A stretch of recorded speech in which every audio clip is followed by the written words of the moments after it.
बहुत समय पहले की बात है। एक नगर में एक निर्धन ब्राह्मण अपनी पत्नी के साथ रहता था। वह श्रद्धालु और धर्मपरायण था, लेकिन एक पीड़ा उसे हर समय सताती थी। उसके कोई संतान नहीं थी।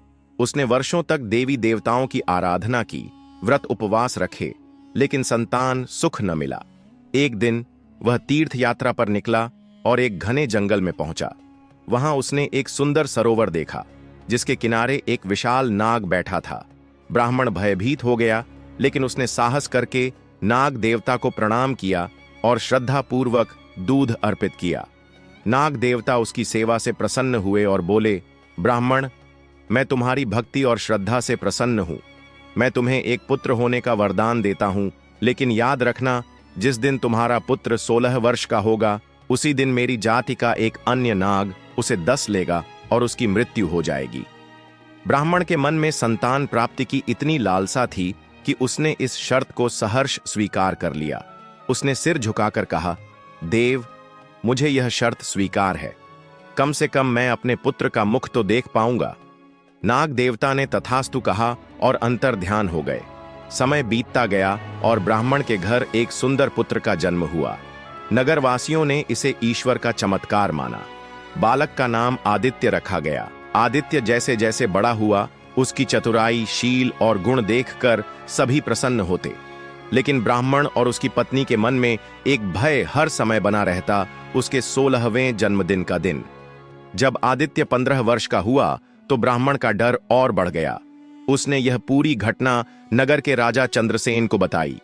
राजा चंद्रसेन न्यायप्रिय और बुद्धिमान थे। उन्होंने ब्राह्मण को सांत्वना देते हुए कहा, तुम चिंता मत करो, मैं तुम्हारे पुत्र की रक्षा अवश्य करूंगा। आखिर वह दिन आ गया जब आदित्य 16 वर्ष का होने वाला था।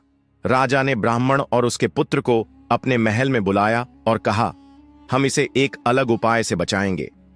राजा ने अपने विद्वानों और मंत्रियों से परामर्श किया और एक अनोखी योजना बनाई। आदित्य को महल के सबसे सुरक्षित कक्ष में रखा गया। उसके शयन कक्ष से लेकर महल के द्वार तक पूरे मार्ग पर ताजे पुष्प बिछाए गए। हर कुछ दूरी पर ताजे दूध और शहद से भरे कटोरे रखवाए गए। चारों ओर वेदों के मंत्रों का उच्चारण किया जाने लगा और महल के द्वार पर एक यज्ञ की स्थापना की गई। महल की दीवारों पर नाग देवता के चित्र बनाए गए, ताकि कोई भी नाग अंदर प्रवेश करने से पहले विचार करे। रात गहरी होती गई। जैसे ही आधी रात हुई, एक विशाल नाग महल के द्वार पर पहुंचा। उसने देखा कि मार्ग पर सुंदर पुष्प बिछे हैं और जगह जगह दूध के कटोरे रखे हैं। वह सोचने लगा, इतना सम्मान, यह किसके लिए है? आगे बढ़ते हुए उसने सुगंधित पुष्पों को महसूस किया और मीठे दूध का स्वाद लिया। जैसे जैसे वह आदित्य के कक्ष के पास पहुंचा, उसके मन में दया उत्पन्न होने लगी। जिस बालक को मारने आया हूं, उसके लिए इतना प्रेम और सेवा क्यों हो रही है? नाग देवता विचार करने लगे। जब वे कक्ष के द्वार पर पहुंचे तो वहां मंत्रों का मधुर उच्चारण हो रहा था। यज्ञ की पवित्र अग्नि जल रही थी।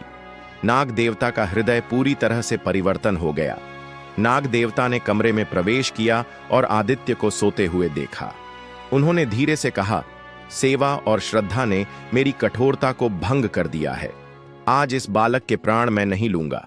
इतना कहकर नाग देवता ने आदित्य के सिर पर अपना वृद्ध हस्त रखा और कहा, यह बालक चिरंजीवी होगा। इसे किसी भी प्रकार का सर्प भय नहीं रहेगा। इसके बाद नाग देवता अंतर्ध्यान हो गए। अगली सुबह जब ब्राह्मण ने यह सुना तो उसकी आंखों में खुशी के आंसू छलक पड़े। राजा चंद्रसेन ने कहा, देखा, सच्ची सेवा और सकारात्मकता चमत्कार ला सकती है। इसके बाद आदित्य ने लंबा जीवन जिया और अपने माता पिता की सेवा की। नगर के लोग इस घटना को राजा चंद्रसेन की बुद्धिमानी और सेवा का चमत्कार नाम से याद रखते थे।